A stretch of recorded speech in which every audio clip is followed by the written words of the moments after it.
નમસ્કાર મિત્રો, આજે તારીખ 16 ફેબ્રુઆરી 2026 ને આજે આપણે કપાસના તમામ માર્કેટ યાર્ડના તાજા બજાર ભાવ જાણીશું, જેમાં આજે પણ કપાસની બજાર સ્થિર જોવા મળી રહી છે. કપાસમાં કોઈ મૂવમેન્ટ જણાઈ રહી નથી. 1500 થી 1600 વચ્ચે બજાર ટકેલું જોવા મળી રહ્યું છે. અમુક માર્કેટ યાર્ડમાં 1600 થી 1620 રૂપિયા સુધી પણ બજાર જોવા મળી રહી છે, પરંતુ એવરેજ બજાર 1500 થી 1600 વચ્ચે ગણવાની ને ચાલવાનું, બાકી કોઈ સુધારો આવવાની સંભાવના નથી. તો ચાલો મિત્રો, આપણે જાણી લઈએ કે આજે કપાસના ભાવ તમામ માર્કેટ યાર્ડની અંદર શું ચાલી રહ્યા હતા.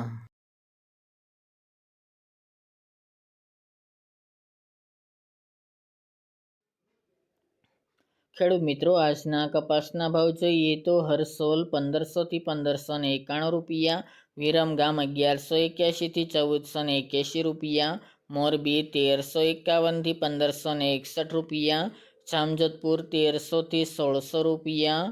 સાવરકુંડલા 1400 થી 1625 રૂપિયા, ધ્રાંગધ્રા 1305 થી 1499 રૂપિયા, રાજકોટ 1380 થી 1594 રૂપિયા, જેતપુર 1088 થી 1586 રૂપિયા, અમરેલી 920 થી 1610 રૂપિયા, થ્રોલ 1115 થી 1570 રૂપિયા,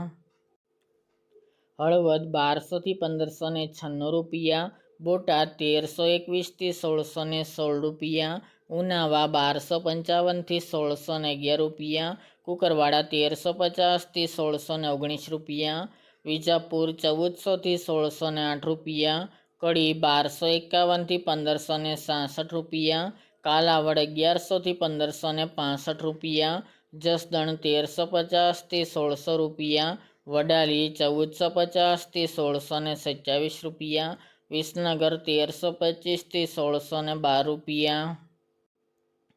બાબરા 1425 થી 1640 રૂપિયા, વાંકાનેર 1200 થી 1540 રૂપિયા, હિંમતનગર 1548 થી 1595 રૂપિયા, હારીજ 1200 થી 1200 રૂપિયા, ચાણસ્મા 1351 થી 1457 રૂપિયા, સિદ્ધપુર 1000 થી 1561 રૂપિયા, ચોટાણા 1388 થી 1452 રૂપિયા, થરા 1276 થી 1560 રૂપિયા, માણસા 1240 થી 1594 રૂપિયા, ટીટોઈ 1400 થી 1536 રૂપિયા અને ખેડબ્રહ્મા 1450 થી 1460 રૂપિયા.